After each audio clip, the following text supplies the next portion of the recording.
Lar making memes.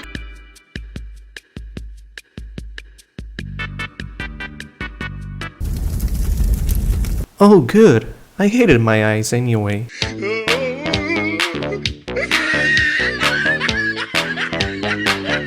Sunset Paradise was surely something. With season 1 concluded, I have decided to rank every single episode, as I did with Matarunner before. So, without further ado, let's get to the Sunset Paradise. Do I have to do this? But I really need to go to the bathroom. Did I stutter? Okay. Why am I always living inside these crazy days? But okay, I am setting up to beginner here. Feeling the sun all day where vacation Maggie stays. But it won't last that long it seems. Was on all dining feardo, jungles vulnerable and weirdos, a thieving cat and a gang of spuds and a group of funky studs. Who are these people? Do you feel brave? This little kid is borderline insane. I'm on vacation, the cycle never ends. I move on from what I knew, cause I paid my dues from the rules I play by. Well, I know better than to struggle through and through. And if you with me, I'm with me. Time to let me loose, please. In this world, I hope it's better, cause I want this life to stay. This life to stay. Meet you in Sunset Paradise.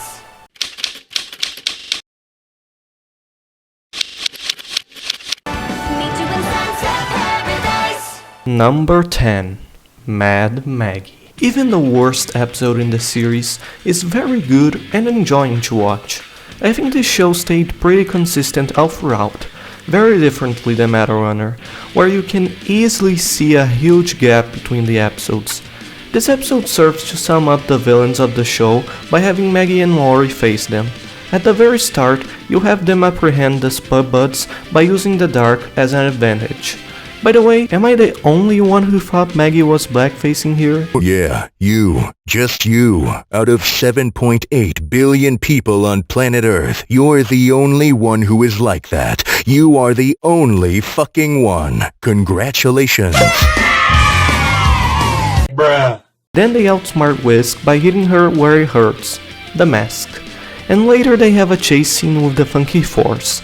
I like how this chase scene managed to be completely different than Matarunner's. I wasn't underestimating the talented glitch team, but was pleasantly surprised nonetheless. Now to talk about the mayor. The sacrifice, in my opinion, wasn't that well executed, but I have to admit that by rewatching it, I started to feel more emotional about it. It's interesting to take this character that's comically incompetent, like Chief Wiggum from The Simpsons, and try and make them heroic and well-intentioned. I don't think I've seen anything quite, but I could be mistaken. Anyway, this episode could have been very high if the show's early episodes weren't as great as I think they are. Number 9. All Fall Down. The start of the epic showdown against the hard-boiled egg himself, Benedict. I'm sorry, every time I say his name I just remember this. It seems that you had some trouble with the keypad. I see what you were trying to type, and I will auto-correct it for you. One moment. Welcome, Ex-Benedict. Maggie and Ori climb up the lighthouse while fighting a whole lot of Goonies. I'm not quite fond of that part, but I was rather more interested in the later half, where, you know, Ori dies. This sets up an emotional moment that the whole series was building up to all this time. From the very start, it was clear to almost anyone, Maggie was going to be pressured into making a choice, doing what others say is best, or doing what she thinks is right. There are some really interesting parallels here that connect the first episode to the finale, which I'll get to later. What I want to focus on here are the emotions contained in this scene, which I think are especially strong with the added context of SMG4 on Maggie's back. She lost a friend she didn't know she even had until a short period before her death because she wanted to protect her. The almost same happens here, with Maggie blaming herself for being unable to do anything about it. Unlike some people who didn't like it because the consequences would be undone in the next episode, I think that doesn't change the emotional power the scene has. The star will have its nice moments, if you can call what Benedict said as nice, but it's definitely the weaker part of the episode. Number 8. Casino Royale. Maggie and Whisk get to have a bonding moment by doing a heist. You know, normal things people do to develop a strong bond. In all seriousness, this episode had a lot of thought put into it, making it a very interesting and pleasant one to watch that most of the times gets undermined by my brain. This is a fun episode to watch and rewatch, with lots of gags and references for you to chew on. The Malloy brothers were interesting characters that showed a lot of personality all throughout the episode. Whisk also gets developed in this episode, showing that her life of crime was entirely her choice, and she doesn't show any signs at stopping. That would change later, but no one can say that would be a decisive change. For all intents and purposes, she could do what she says right here. Sure, I'll stop eventually, once I make enough to retire. I mean, who knows what the future holds? But, knowing Luke and Kevin, I think her character is headed to a completely different place. And we cannot forget about Ori's somewhat genius plan.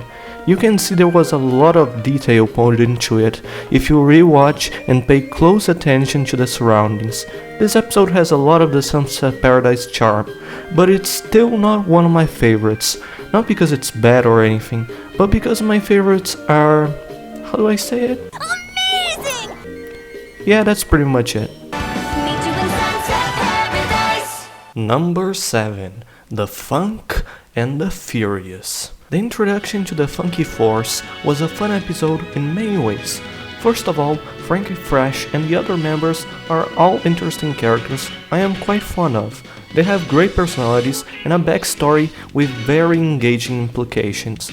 Secondly, their fight style is revigorating to see and adds a charm no other character in Sunset Paradise has. There is the whole meeting your heroes trope, but that does not change my opinion about this episode, since I still had a fun time watching it, even knowing where it would probably lead to.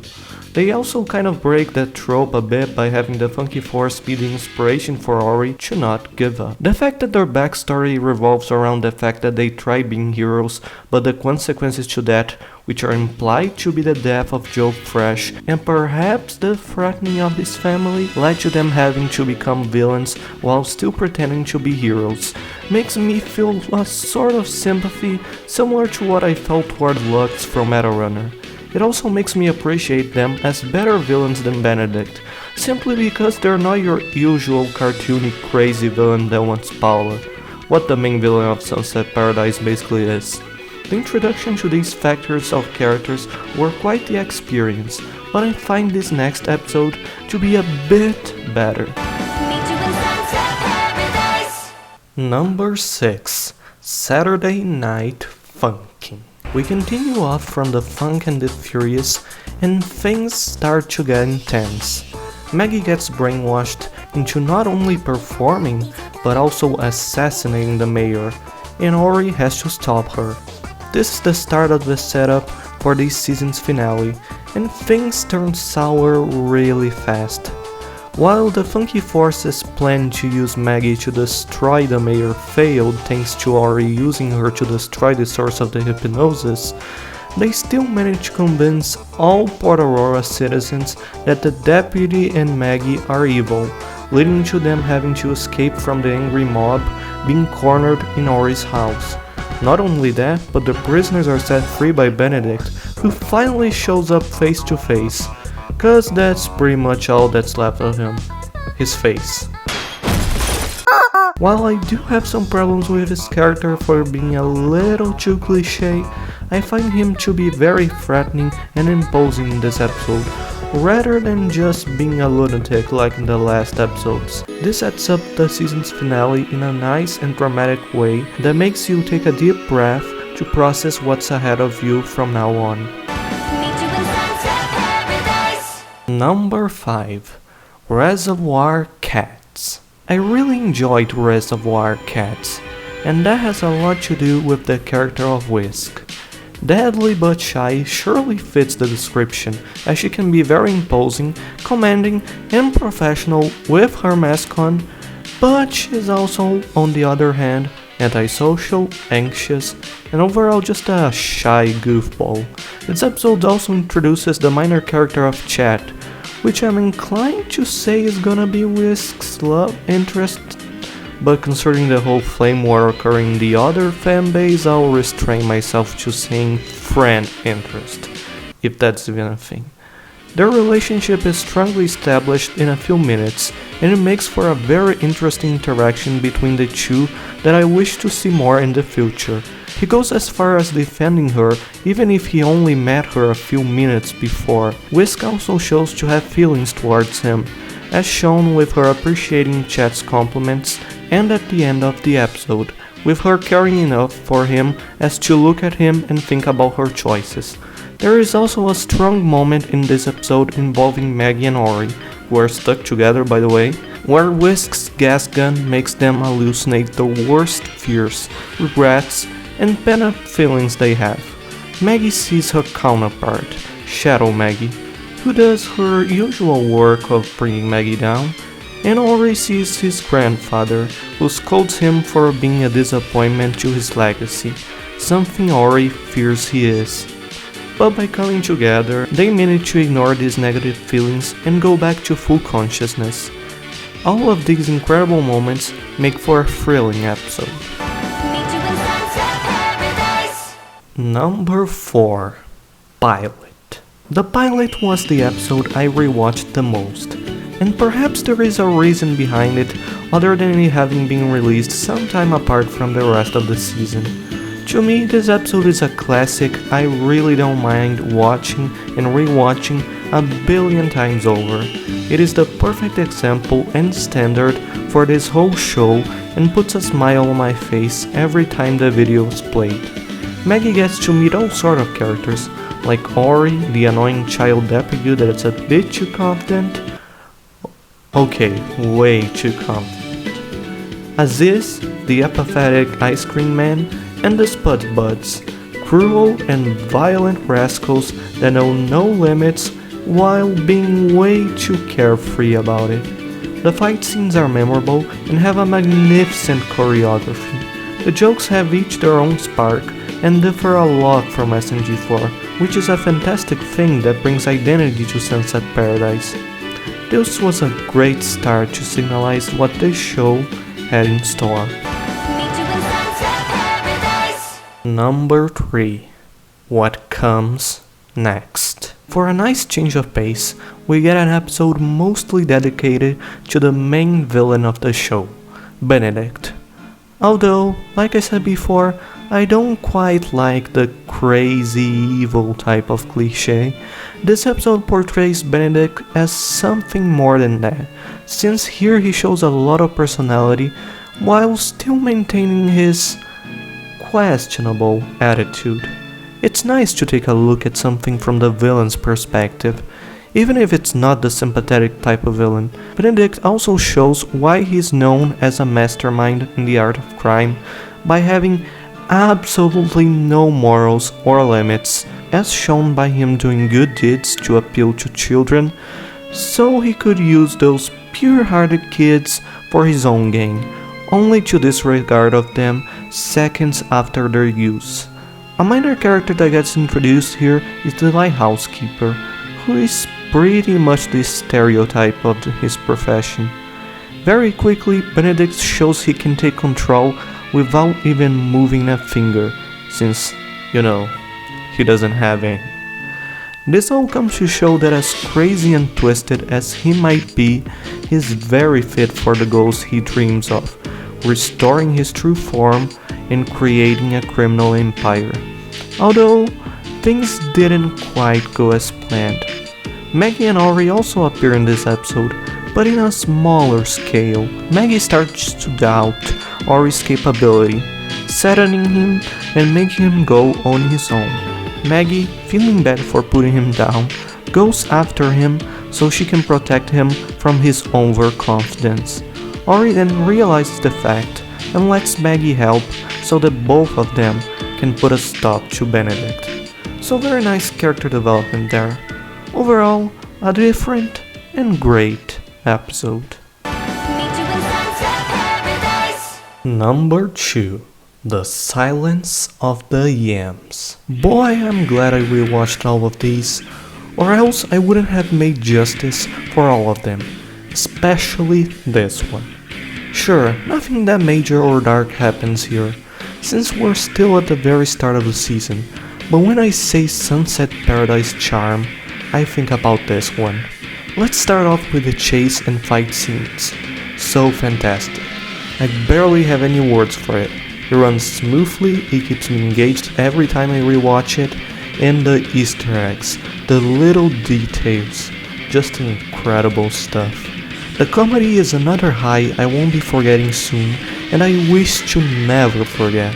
Such scenes include classics such as Welcome to the interrogation room. This looks like your kitchen. Where the road is he? Relax. He's probably locked himself in the safe again.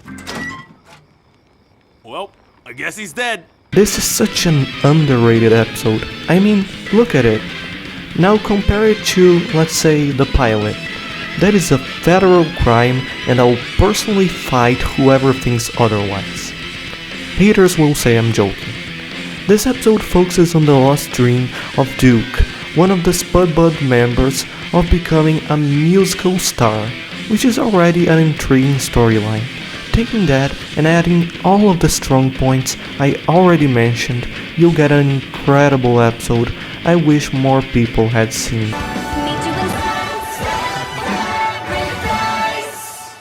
Number 1. Rebirth. The climatic end to Season 1 ties everything up in a notch, making it my favorite episode. But unlike my list with Meadowrunner, this wasn't a victory by a landslide. It barely stood above my number 2 pick. And I think that's because this show is just completely different from Meadowrunner. Therefore, its identity lies in different aspects. It's way more cartoonish, more comedic than Meadowrunner, while still having its tense and dark moments. I don't quite see the style of the show as a cinematic video game. Again, I think it equivalates better to a cartoon, but that doesn't change my opinion on anything about this show. I like it, I love it, I had a great time with it. And I think the conclusion to all of it was a great installment for Glitch history. We have the climatic battle between Whisk and Maggie at the start, or between Shadow Maggie and Maggie, depending on which point of view you're at, which puts two characters who we know are very skilled at fighting against each other in a battle scene we've been waiting for the whole season. My favorite part of the episode comes next, and I really didn't expect it to be. Just so you see how good it was, in my opinion at least. And that's the scene between Ori and his grandfather, Aloysius Bori. This moment brings to the table a really important message about being around people that care about you, and does it in a really nice way that I originally expected to feel kind of cheesy. I felt a lot of emotion during this part. Not the visible kind, of course, that only a few moments can get it out of me.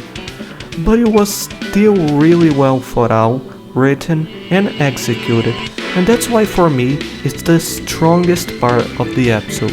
The resurrection of Ori, followed by the fight against Benedict, was also a really strong factor for the episode, since I really liked the choreography and the overall feel of the moment. The music isn't something I talk a lot about doing these rankings, but I have to make it clear that it really helps set the mood for whatever's happening on screen, especially during Maggie and Ori's fight against Benedict. The aftermath made for a good conclusion to the season and made everything go a full circle while still maintaining the character and plot changes. All of the villains get their fates sorted out, Maggie finally discovers what she wants to do with her life from now on, and Ori finds through true friendship that it's always important to have people that care about you. The post-credits scene was a nice bonus, not as shocking as Metal Runners from Season 2, but I think was still nice to see and somewhat better than Metal Runners from Season 1, overall making it a worthy conclusion to the story of the Phoenix Festival. These were, of course, my personal opinions, and that's why I encourage you to leave yours down below as long as you're respectful. This ranking really was a sunset paradise.